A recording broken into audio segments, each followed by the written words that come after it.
Hello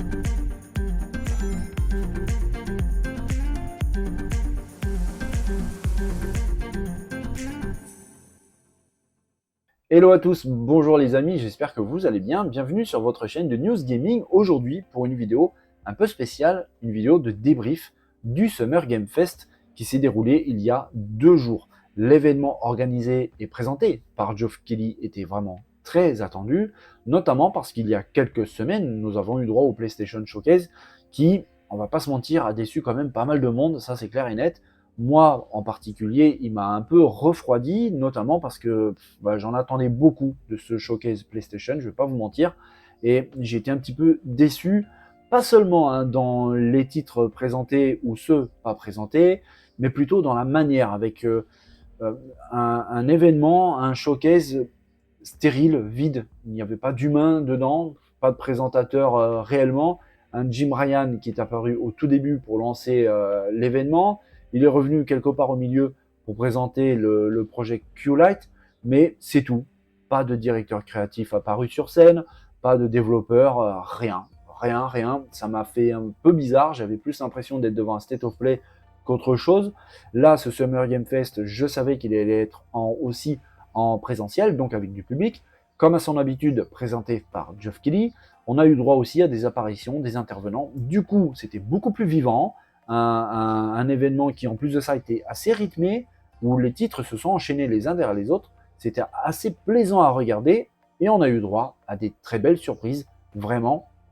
C'était pas le Summer Game Fest le plus dingue de l'histoire, véritablement, mais c'était pas non plus le plus nul, tout n'était pas à jeter, et on a eu droit à des plutôt jolies surprises, notamment dès le début. J'étais très surpris de ce titre que j'attendais absolument pas, et dès que je l'ai vu, j'ai reconnu immédiatement les mécaniques de jeu de Prince of Persia.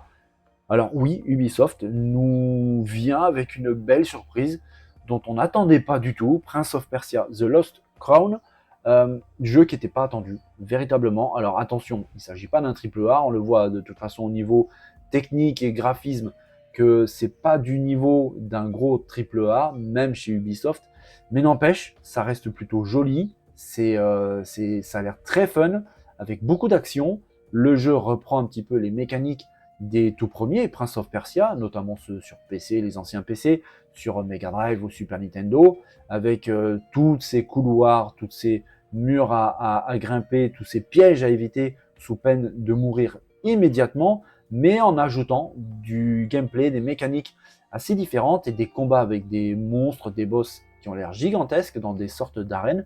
Ça promet pas mal, vraiment, on n'en sait pas beaucoup plus sur ce titre, seulement qu'il sortira sur absolument toutes les machines, mais véritablement, en tout cas, moi, ça m'a vraiment plu. J'attendais pas du tout un titre de l'univers de Prince of Persia, surtout pas ce genre de jeu, mais là, j'étais véritablement surpris. Autre jeu qui m'a énormément surpris et très agréablement surpris, en plus il m'a hypé de dingue tout simplement parce que je suis fan vraiment de cette licence, fan de la marque qui a créé cette licence, et fan du petit personnage de cette licence. C'est tout simplement un super-héros de notre enfance, c'est Sonic, tout simplement. On voit ici en mode Mega Drive à l'ancienne, il déboule dans un autre univers autrement plus chatoyant. Sonic revient entièrement remasterisé avec, sincèrement, graphiquement, c'est super beau. J'ai trouvé ça absolument magnifique.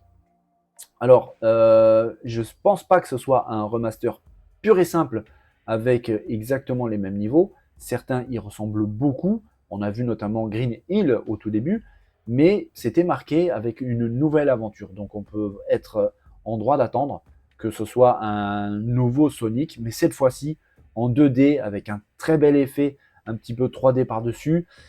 Sincèrement, c'est vraiment très beau, ça promet, et c'est ce genre de Sonic qu'on a envie de voir. Les Sonic, bon, à part Adventure sur Dreamcast qui était vraiment fabuleux, mais tous les Sonic en 3D, j'accroche pas, j'ai du mal, et beaucoup de fans non plus. Du coup, on attendait avec impatience l'hypothétique venue d'un Sonic en 2D ou en 2D.5. C'est le cas, il vient d'apparaître. Le petit hérisson bleu arrive plus énervé que jamais, un peu l'ancienne. Et alors, on a des niveaux bonus qu'on se souvient parfaitement à l'époque de la Mega Drive, c'était déjà comme ça. Ça promet beaucoup, le jeu j'en attends vraiment beaucoup, je ne l'attendais pas du tout, sincèrement, mais le fait de savoir qu'il arrive très bientôt et qu'en plus de ça, il sort sur PS5, sur PS4, sur Nintendo Switch, sur Xbox et compagnie. Oui, vraiment, Sonic m'a surpris. Il a surpris beaucoup de monde, même sur la scène. J'ai entendu tout le monde crier waouh, Sonic, c'est génial. C'était véritablement une des belles grosses surprises avec ce Prince of Persia. Autre jeu qui lui aussi était très attendu, alors on le savait, on l'avait déjà découvert dans le PlayStation Showcase, c'était Alan Wake 2. Là, on a eu beaucoup plus, on a eu du gameplay. J'en avais parlé sur la chaîne dans une vidéo de News Gaming où Sam Lake, le directeur créatif, normalement devrait être sur scène avec Geoff Keighley. C'était le cas, on l'a vu au tout début. Et il a dévoilé une belle vidéo de gameplay d'Alan Wake. C'est magnifique. Le jeu semble absolument superbe, vraiment, avec des effets de lumière vraiment incroyables. Les textures semblent très très belles, une ambiance hyper pesante, comme tous les Alan Wake. Mais là, c'est vrai que cette débauche de technologie au niveau graphique permet d'aller encore plus loin dans l'ambiance pesante, avec des sensations qui sont décuplées, hein, tout simplement. Le son était vraiment fabuleux. Alors évidemment, là, vous avez la petite musique de fond. Je vous mets pas le son, mais c'est vrai que ce titre est véritablement très attendu. Il sort, hein, vous le savez maintenant, sur PS5, aussi sur Xbox. Mais ça s'annonce vraiment très très intéressant. Cet Alan Wake 2 semble très prometteur. Il y a une hype autour de ce titre qui est vraiment dingue, avec une ambiance folle. Voilà. Voilà. Ça, ce sont des images très Alan Wake premier du nom. Les fans reconnaîtront cette ambiance complètement dingue. Alan Wake, vraiment, on attendait beaucoup ce retour de ce jeu absolument mythique. Vraiment, on attendait. Et on était véritablement hypé d'en savoir petit à petit avec tous les teasings qui circulaient sur Internet. Il faut bien l'avouer, on n'est vraiment pas déçu. Un autre jeu qui, franchement, n'a pas déçu. Alors, il a un côté gore, on va dire, assez prononcé. C'est plutôt violent. Mortal Kombat 1, dont on a déjà vu la première vidéo sur la chaîne, hein, on en avait discuté ensemble. Je vous avais dit que normalement, pendant le Summer Game Fest, on risquait très probablement de voir une vidéo, mais de gameplay cette fois-ci. Et ça a été le cas. On a officiellement découvert pendant ce Summer Game Fest une vraie et en plus très longue vidéo de gameplay de Mortal Kombat 1. On y voit ici un combat entre deux protagonistes. Alors c'est vraiment sympa. Ça me rappelle un petit peu au niveau de la posture des combattants, la façon de bouger, la qualité de leur modélisation. Certains personnages de Street Fighter, c'est costaud, ça s'annonce vraiment très très fun. Et puis très gore aussi, on va pas se cacher. Après, on parle de Mortal Kombat, donc forcément, ils vont pas nous faire des câlins. On retrouvera toutes les fatalities de l'époque, d'autres un peu plus prononcées, des nouvelles, des nouveaux coups spéciaux. Ça s'annonce plutôt sympa, ça promet des heures et des heures de combat acharnés, avec des scènes, comme on va le voir ici, très impressionnantes, vraiment. Mortal Kombat 1 arrive et il vient pour tout découper, pour tout trancher. Mais c'était un jeu très très attendu. J'en attendais pas autant, sincèrement, au niveau du gameplay. J'étais agréablement surpris parce que techniquement ça bouge très bien, les décors sont vraiment très bons, en plus il y a un petit peu d'humour. Donc oui, Mortal Kombat 1 arrive et il va mettre des baffes à pas mal de monde, mais puis tant mieux, hein, on est là pour ça, en tout cas lui, il est là pour ça. Autre jeu que je connaissais pas vraiment, j'avais entendu 2-3 choses, mais j'en avais vu aucune image. J'étais assez étonné de la qualité, sincèrement, avec ce Path of Exile 2 qui s'annonce plutôt intéressant. Véritablement, alors c'est vraiment un Diablo-like, hein, vu du dessus, on a clairement l'impression d'avoir affaire à un Diablo.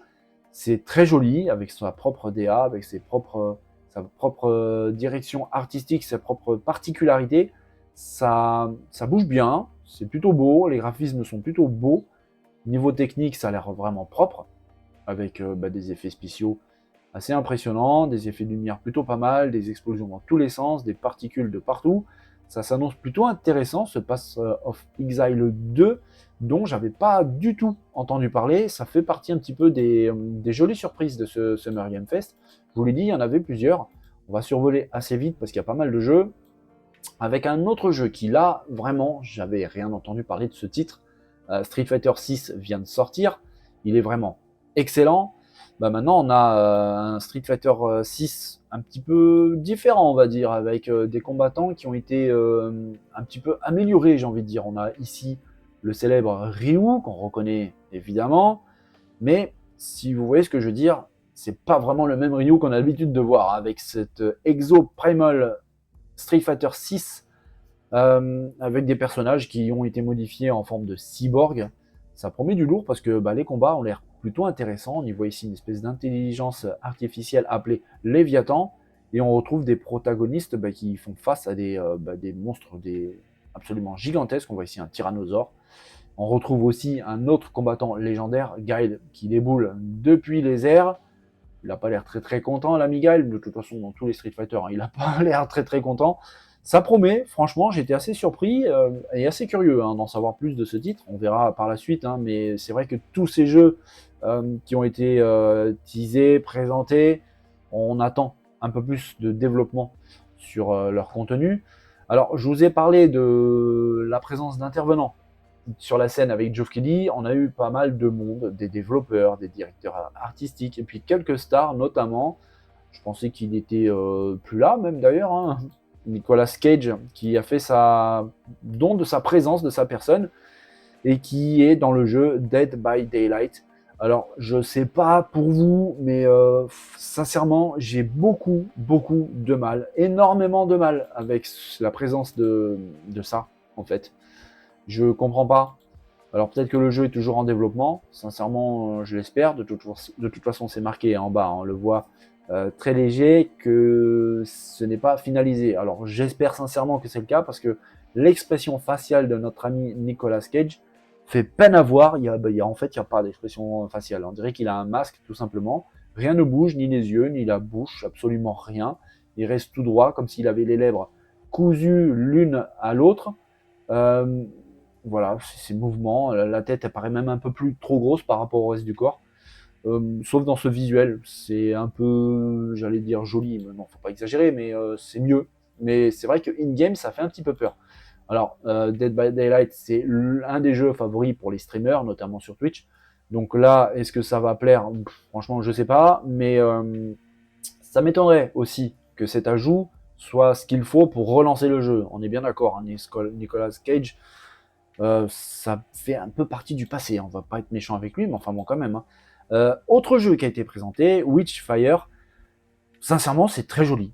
Vraiment, j'ai trouvé ça plutôt sympa, avec des graphismes très détaillés, vraiment fouillés, des jolies textures, des animations plutôt sympas sur les personnages et tout. Il y a beaucoup d'action. Là, ce visuel est vraiment très très intéressant. Ça promet beaucoup, vraiment, ça a l'air très très nerveux. On le voit ici, ça bouge bien, c'est très nerveux, des effets spéciaux plutôt sympas, plutôt intéressants. Un bon petit jeu bien nerveux comme on les aime. Est-ce qu'il y a du multijoueur? Sincèrement, je ne sais pas. Vraiment pas. À mon avis, oui, je pense sincèrement que ça sera le cas. Mais véritablement, le jeu a surpris pas mal de monde pendant cet événement. Moi, j'ai bien aimé le genre de jeu que j'aime bien pratiquer. On verra ce qu'il en est, on attend des nouvelles, mais c'est vrai que Witchfire, on le voit pour septembre. Et d'ailleurs, les amis, là, on voit la date.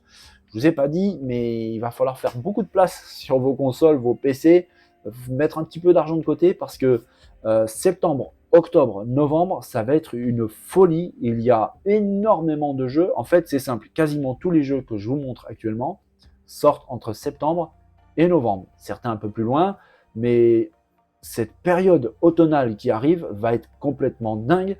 Au pied des sapins de Noël, il va y en avoir beaucoup, je pense, j'en suis sûr et certain.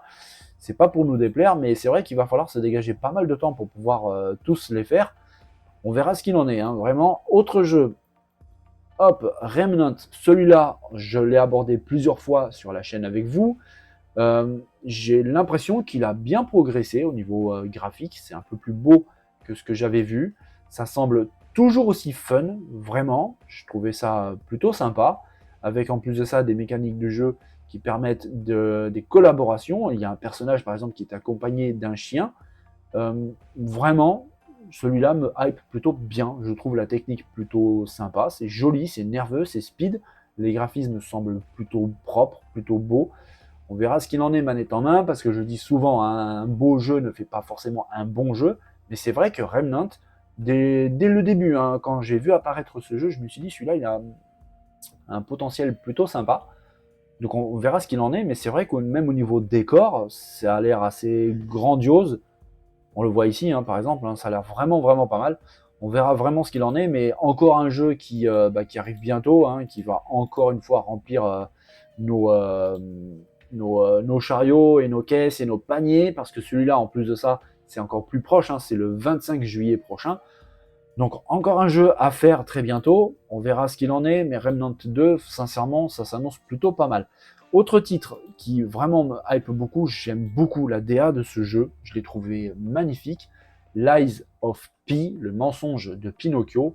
Oui, ce jeu est dans l'optique de faire vivre les aventures de Pinocchio, il faut retrouver Geppetto, tout simplement. Le jeu, en tout cas techniquement la DA, on le voit ici, bah, c'est magnifique. C'est vraiment très très beau, avec des pouvoirs spéciaux qui ont l'air vraiment fun à jouer, une DA vraiment très très belle, un soin particulier, hein, vraiment sur les paysages, sur les décors, sur les personnages, sur leurs vêtements, sur leurs armures. Les développeurs ont vraiment un goût artistique très prononcé, on le voit ici, c'est vraiment magnifique, ça semble prometteur, il y a beaucoup d'action, il y a vraiment quelque chose qui se dégage dans ce jeu, une atmosphère très particulière. Ce jeu a hypé beaucoup de monde lors de sa présentation et j'en attends beaucoup parce que ça semble vraiment très réussi. Dans l'univers de Pinocchio, avoir une DA aussi différente du Pinocchio qu'on connaît tous quand on était gamin, ça change, ça fait du bien, mais regardez-moi cette espèce de robot qui semble vraiment incroyable, les animations, tout est beau en fait dans le jeu, la DA est vraiment particulière, c'est vraiment magnifique, le traitement graphique a l'air vraiment incroyable. Alors après, je l'ai dit pour le jeu précédent, un beau jeu ne fait pas forcément un bon jeu, donc vraiment on verra. Mais en tout cas, pour l'instant, hein, les ingrédients sont là pour faire un titre plutôt réussi. En tout cas, hein, techniquement, ça semble vraiment classe. Lies of P arrive lui aussi bientôt. Alors je me souviens plus, mais si c'est en septembre. Septembre, donc oui, hein, je vous avais dit, hein, septembre jusqu'à novembre, voire un tout petit peu plus après, vraiment, il va falloir avoir beaucoup de temps pour pouvoir faire tous ces jeux. Mais on va se dégager du temps, les amis, et notamment pour un autre jeu qui, là, m'a vraiment fait plaisir parce que c'est d'un univers que je connais vraiment très très bien. C'est tout simplement Sandland. Le jeu, c'est d'une création du papa de Dragon Ball, tout simplement. Ce manga, je l'ai à la maison, je l'ai lu plein de fois, c'est un titre vraiment très réussi. Je me souviens plus s'il l'a fait avant ou après Dragon Ball, je ne vais pas vous dire de bêtises, donc je ne vais pas m'aventurer là-dessus, mais c'était un manga que j'ai adoré, et le jeu retranscrit parfaitement l'ambiance qu'il y a dans le jeu, avec ce personnage, Beelzebub, un espèce de démon, mais au grand cœur, ultra gentil. Et c'était vraiment incroyable. J'ai adoré la présentation. Bah, on le voit ici, hein, le créateur de Dragon Ball, Akira Toriyama, qui nous avait pondu un manga qui était fabuleux, qui n'a pas eu le succès escompté. C'est bien dommage, parce que l'histoire était vraiment fabuleuse. Et ce jeu, vraiment, retranscrit toute l'ambiance qu'il y a dans ce manga, avec notamment ces véhicules mécanisés qui semblent... bon, on reconnaît tout de suite, rien que dans les véhicules, la patte de Toriyama. Ça m'a fait vraiment énormément plaisir. Je l'attendais pas du tout. Ça a été une vraie belle surprise. La surprise à mettre dans la même case que le Prince of Persia de tout début, de Sonic, ça m'a vraiment surpris et énormément hypé, véritablement, les amis. Il y a eu des belles choses quand même dans ce Summer Game Fest. Il était très attendu et c'est vrai que ce Sandland m'a véritablement surpris et j'ai vraiment aimé ça. Un autre titre qui est plutôt sympa graphiquement. Alors je ne suis pas hypé de ouf concernant ce jeu. Je l'ai trouvé quand même plutôt propre, hein, techniquement, graphiquement ça a l'air plutôt joli. C'est tout simplement Throne and Liberty. J'avais pas entendu parler de ce jeu, je vous cache pas les amis, mais c'est vrai qu'il a l'air plutôt sympa. Alors pour ceux qui aiment ce genre de titre, je pense qu'ils peuvent vraiment faire l'affaire, il y a de quoi s'amuser. Parce que, en tout cas, la cinématique est vraiment très très belle. Mais il y a quand même du gameplay, je vous l'ai dit, hein, dans ce Summer Game Fest. On a eu de la chance d'avoir pas mal de gameplay. Notamment, voilà, on voit quand même des choses plutôt sympas, hein, des monstres colossaux, avec des jolis effets. Ça promet quand même pas mal. J'ai pas été hypé de ouf, mais quand même, tous ces panoramas, ces paysages, ça semble plutôt bien, vraiment. Throne and Liberty, on verra vraiment ce qu'il en est, mais vraiment joli jeu. On verra ensemble, hein, les amis, de toute façon, parce que tous ces jeux, véritablement, ils vont être amenés à évoluer. On aura des nouvelles très régulièrement, je pense, et très bientôt, parce que bah, c'est pareil, hein, ces titres sont tous en développement, mais bien sûr, ils arrivent très bientôt. Donc, on verra bien hein, ce qu'il en est pour Throne and Liberty. Il n'y a pas eu de date, par contre, pour celui-là. Ça m'a un petit peu surpris. Autre jeu coréen, donc je connais pas le nom. Désolé les copains, mais vraiment, celui-là aussi paraît très réussi, avec une ambiance très médiévale, avec énormément de choses affichées à l'écran. On voit hein, le design des Coréens ou parfois même de certains jeux chinois avec une patte très particulière. Alors c'est assez démonstratif au niveau de la technique, avec beaucoup de particules, beaucoup de détails dans les textures. On voit des choses très très propres. Un jeu qui, je pense, sera multijoueur. On verra bien, hein. Ça n'a pas été précisé, mais on voit énormément de choses à l'écran, beaucoup de combattants différents, beaucoup de particules, beaucoup d'effets. Ça a l'air très très intéressant. Et j'ai l'impression que le jeu inclut une espèce de pouvoir de pouvoir remonter le temps, refaire certaines actions, comme on a vu à l'instant. Ça semble vraiment très intéressant. Je ne sais pas trop quoi en penser parce qu'on n'a pas eu d'autres informations sur le titre. Mais en tout cas, encore un jeu à surveiller. On verra ce qu'il en est, mais comme pour tous les autres. Ouais, le nom c'est War Heaven. Voilà, on a le titre officiellement. Il sortira sur Steam à partir du 19 juin, donc c'est vraiment très très bientôt. On verra également ce qu'il en est de ce titre. Un autre, alors celui-là aussi, hein, pareil, hein, c'est un jeu qui est connu de tous, qui fait partie des licences qu'on connaît de notre enfance. Crash Bandicoot qui revient, mais dans un style de Smash Bros Melee, un jeu de combat, j'en avais parlé hein, d'ailleurs sur la chaîne, un jeu de combat qui réunit tous les personnages de la licence de Crash Bandicoot. D'ailleurs, je crois que le nom, si je dis pas de bêtises, c'est Crash Bandicoot Rumble. On verra à la fin, hein, mais ça a l'air plutôt fun, plutôt intéressant. Évidemment, c'est du multijoueur. Évidemment, il y a beaucoup de coups spéciaux, beaucoup d'arènes, beaucoup de scènes. Ça promet des bonnes périodes de rigolade, à mon avis. Hein. Ça a l'air très drôle, très fun. On verra, mais je pense que c'est un jeu qui aura son petit succès. Voilà, Crash Team Rumble. Ça, c'est pareil, dès le 20 juin, décidément, il y en a beaucoup vraiment qui arrivent. Ça promet des choses assez intéressantes, les amis.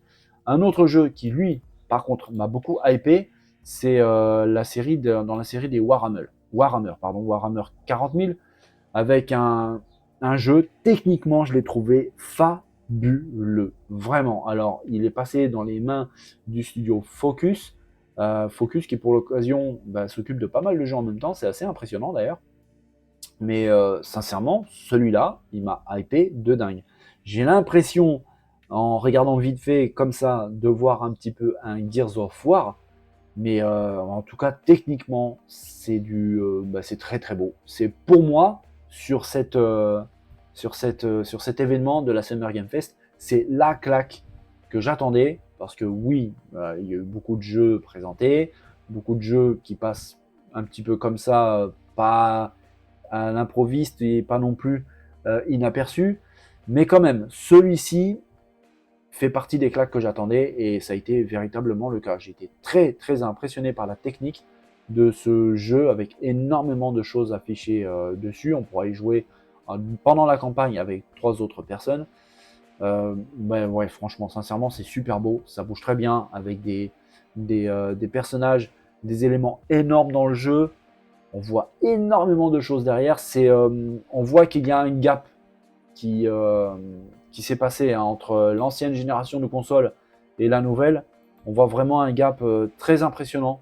Les jeux ont passé un cap véritablement, que ce soit dans la réalisation générale et puis dans plein de petits détails. On le remarque dans celui-là, même dans celui d'avant, Warhaven, où il y a énormément de choses affichées à l'écran. On sent bien la nouvelle génération avec une puissance qui permet ce genre de choses. C'était pas trop le cas à l'époque. On va revenir vite fait sur ce débrief avec un autre jeu qui là a fait beaucoup parler. Toxic Commando, un jeu qui a été fait en partenariat avec John Carpenter, rien que lui. Alors un jeu qui met en place dans une ambiance un petit peu post-apocalyptique.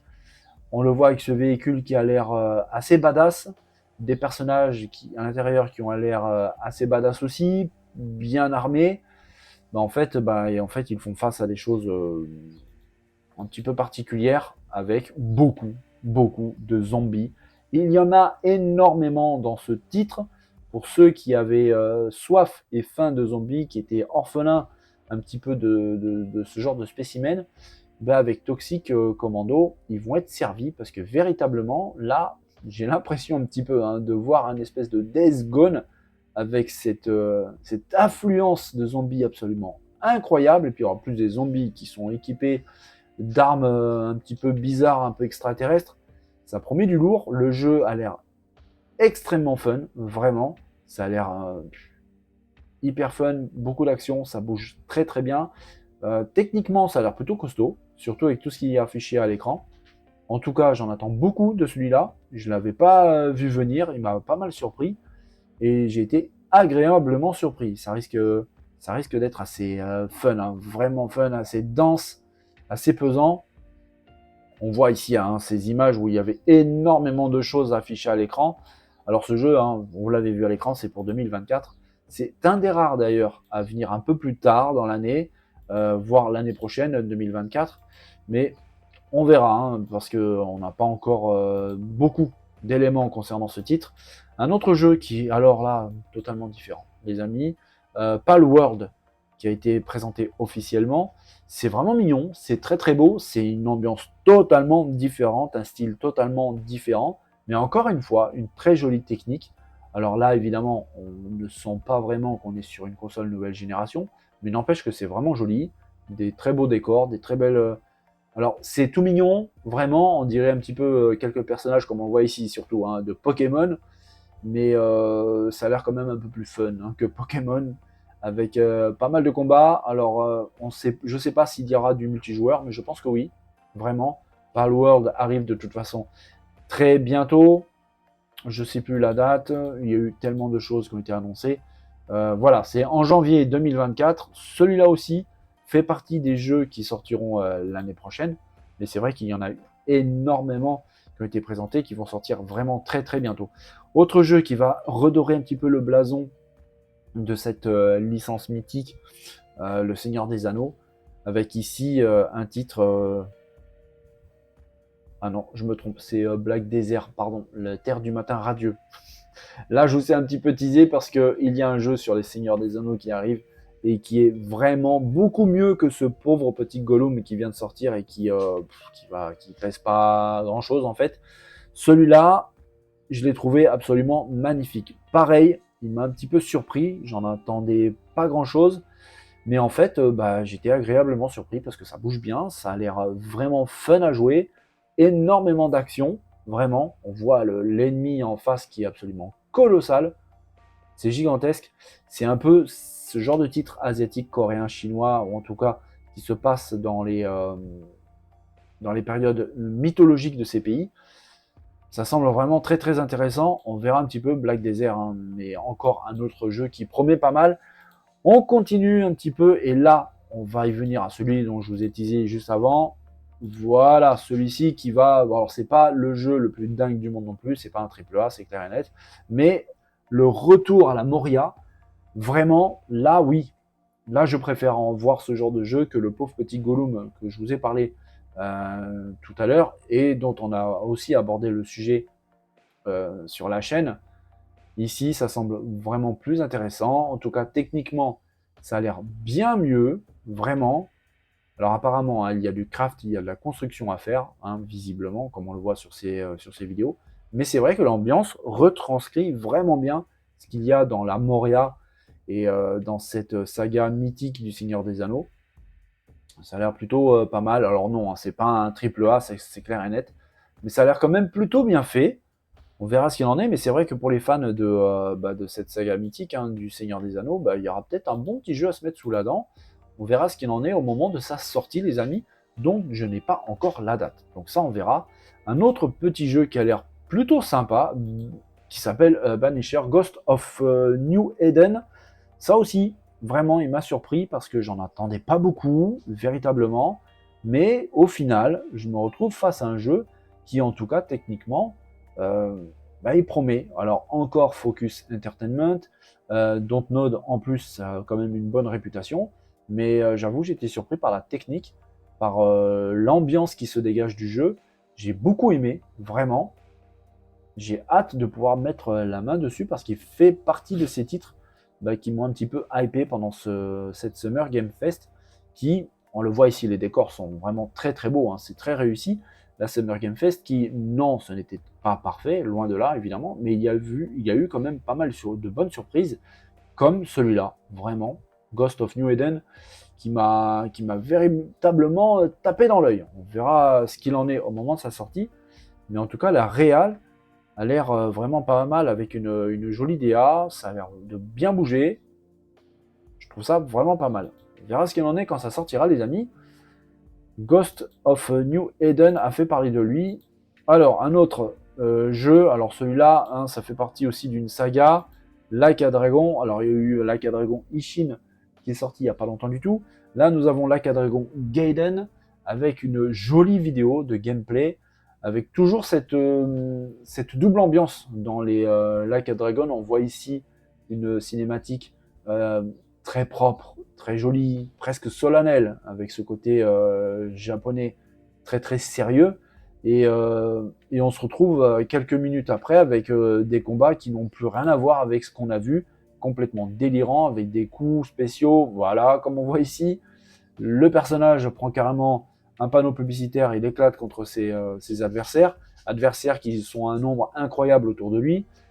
Ça s'annonce quand même plutôt fun, comme tous les Like a Dragon, les Yakuza, hein, la série des Yakuza, série, j'ai envie de dire, presque mythique de Sega. Ça semble quand même assez fun, assez drôle. On verra ce qu'il en est, mais c'est vrai que ces cinématiques semblent vraiment très très propres. On verra un petit peu plus tard, les amis. On aura beaucoup de nouvelles hein, de ce Like a Dragon Gaiden qui sortira au mois de novembre. Je vous l'ai dit, le mois d'octobre, au mois de novembre, même un petit peu avant, hein, dès le mois de septembre. Ça s'annonce complètement dingue. Un autre petit jeu, là, quand je dis petit jeu, c'est parce que c'est pas un triple A, mais vraiment, ça m'a beaucoup plu. Ce jeu qui va nous mettre dans la peau d'un personnage où on va explorer les fonds marins under the waves, sous les vagues. Ce jeu semble vraiment très beau graphiquement. J'ai trouvé ça très réussi avec des panoramas sous les océans qui vraiment ça m'a surpris. Une belle ambiance se dégage de ce jeu où tout ne paraît pas si naturel que ça. On verra un petit peu, mais véritablement j'ai trouvé vraiment l'ambiance plutôt réussie, des beaux effets de lumière, des textures plutôt sympas. On verra vraiment ce qu'il en est, surtout au niveau du scénario, ce qu'il faudra faire dans le jeu, parce que ça, par contre, je n'en sais absolument pas. Est-ce que c'est que de l'exploration? Je n'en sais rien. Je pense que non. Je pense que non, parce que j'ai l'impression qu'on aura quand même quelques petites surprises durant ce jeu, parce que tout me paraît pas, comme je l'ai dit il y a un instant, si naturel que ça. Mais en tout cas, c'est vrai que l'ambiance me paraît vraiment dingue, la DA, la partie technique, tout dans le jeu me plaît, en fait, Under the Waves. On verra ce qu'il en est, les amis. Autre jeu qui, lui aussi, m'a beaucoup plu, et qui, en plus de ça, Cocorico, c'est un jeu français, Lisfanga, avec une DA très particulière, vraiment, mais très réussie. C'est léché, c'est propre. Comme souvent avec les jeux français, c'est très disruptif avec les autres, au niveau graphique, au niveau ambiance. Là, c'est le cas avec quelque chose de vraiment réussi. Moi, ça me parle beaucoup. J'ai adoré ce que j'ai vu. J'avais pas entendu parler de ce jeu, mais ça m'a beaucoup plu, avec un style graphique très particulier, même si reprend un petit peu, en gros, hein, le gameplay maintes et maintes fois utilisé pour pas mal de jeux de ce type. Sauf que là, on pourra apparemment se diviser ou provoquer l'apparition de nos propres fantômes. et d'avoir plusieurs entités à nous propres et nous aider dans la quête. On voit ici, hein, ils sont plusieurs. Hein, j'ai l'impression qu'ils étaient 5 avec le personnage principal. Lysfanga donc arrive dès bientôt. Hein, on parle encore de 2023, encore un autre jeu pour cette année. Véritablement, la fin de l'année s'annonce plutôt costaud au niveau sortie gaming. Va falloir vraiment faire de la place. Hein. Un autre titre, j'ai parlé souvent de ce jeu sur la chaîne, Immortal of Aveum. J'avais mis une petite pièce sur ce jeu, je ne vous cache pas, parce que quand je l'ai vu, il m'avait bien hypé. J'avais été un petit peu déçu à l'époque au niveau de la finition graphique que j'avais trouvé un petit peu légère. J'avais noté pas mal d'aliasing, par exemple, avec un framerate qui n'était pas génial.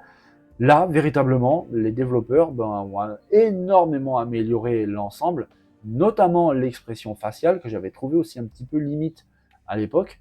Mais c'est vrai que j'avais dit aussi, attention, le jeu est en développement, on va laisser le temps un petit peu que la sauce prenne et que le travail soit fait, et je l'espère bien fait.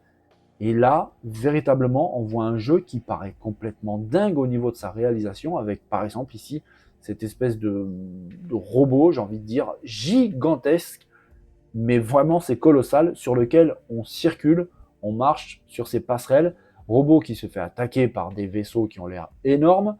Et là, on voit le vaisseau être attrapé par la main du robot, se faire littéralement écraser.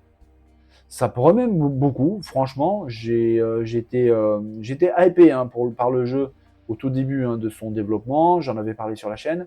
J'attendais vraiment de voir des nouvelles vidéos, voir un petit peu son développement, comment tout ça allait se passer. J'avoue que j'ai pas été déçu parce que ça semble très propre, techniquement assez fort, des très belles textures. Là, il n'y a plus d'aliasing, ça bouge très bien. Des effets de lumière, de particules, tous ces éclairs qui semblent vraiment très bons. Je vous rappelle, hein, c'est un jeu type FPS, mais avec de la magie. Ça change un petit peu, avec cette espèce de protection au niveau du bras qui a des possibilités métamorphes, qui peut changer littéralement de forme en fonction de la magie utilisée. Vous pouvez utiliser différents sorts, même des boucliers. Ça semble vraiment pas mal. Immortal of Aveum sort bientôt, il me semble. Alors, je vais vous dire ça de suite. Pour en avoir le cœur net, hop, on arrive ici. Moi, c'était un jeu que j'attendais vraiment beaucoup. Alors, j'ai pas la date de sortie, malheureusement. Si, c'est le 20 juillet prochain. Oui, beaucoup de jeux vraiment qui arrivent. Va falloir vraiment se dégager du temps en plus hein, pour pouvoir jouer à ça. Et il y a eu le One More Thing, tant attendu de ce Summer Game Fest. Geoff Keighley l'avait un petit peu teasé, alors pas en annonçant le jeu du tout, mais il avait dit qu'il y aura des grosses surprises. Alors on en a eu plein pendant ce Summer Game Fest, mais on ne peut pas véritablement parler de grosses surprises. On attendait quelque chose de très sérieux, de très impactant. On n'a pas été déçus les amis, je vous ai parlé en plus de ce jeu très récemment sur la chaîne. On voit ici Midgard en feu, complètement détruite. C'est tout simplement Final Fantasy VII Rebirth, le jeu qui était de plus en plus teasé, qui était très attendu. J'en avais parlé sur la chaîne comme quoi il devait arriver pour cet hiver. Eh bien, il a été présenté officiellement ici, au Summer Game Fest. Geoff Keighley, tout sourire pour un Final Fantasy VII, les amis. Absolument splendide. C'est complètement dingue. Les paysages, la distance d'affichage, c'est absolument fou. J'ai trouvé ça très beau, vraiment très beau. Avec, là, on voit. Alors, je ne sais pas, on ne sait pas le degré de possibilité au niveau du monde ouvert, ce qui sera possible de visiter ou pas, où est-ce qu'on pourra aller ou pas. Euh, je ne sais pas si c'est un monde ouvert à 100%, tel un Zelda. Je n'y crois pas, vraiment. Mais clairement, techniquement, c'est vraiment très beau. Alors le jeu sera une exclue PS5, je vous l'annonce déjà. Il ne sortira pas, en tout cas pour l'instant, c'est pas prévu du tout qu'il sorte sur une autre machine.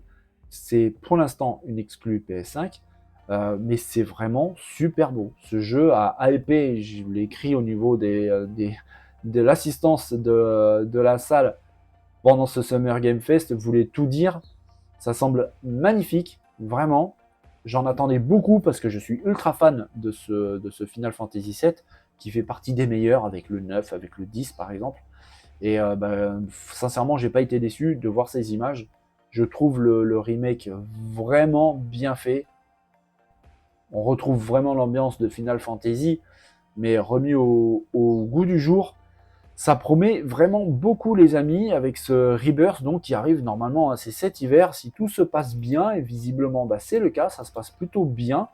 Voilà, les amis, pour ce débrief relativement court. J'ai fait vite parce que j'avais envie de vous éviter une vidéo beaucoup trop longue, beaucoup trop chargée, parce que le Summer Game Fest était plutôt long, ça durait un peu plus de 2 heures, il y avait beaucoup de blabla, j'avais envie de vous éviter ça, mais n'empêche que ça fait plaisir, comme je le dis au début, c'était une édition plutôt plaisante à regarder, notamment par la présence de personnages humains. On a vu la présence de Nicolas Cage et de tout plein d'autres personnes, par exemple le directeur créatif qui s'occupe de Alan Wake 2, Sam Lake qui était là, et puis évidemment le présentateur et l'organisateur Geoff Keighley qui était là juste entre chaque présentation du jeu, pardon. C'était vraiment agréable à regarder. C'était pas le meilleur Summer Game Fest de l'année.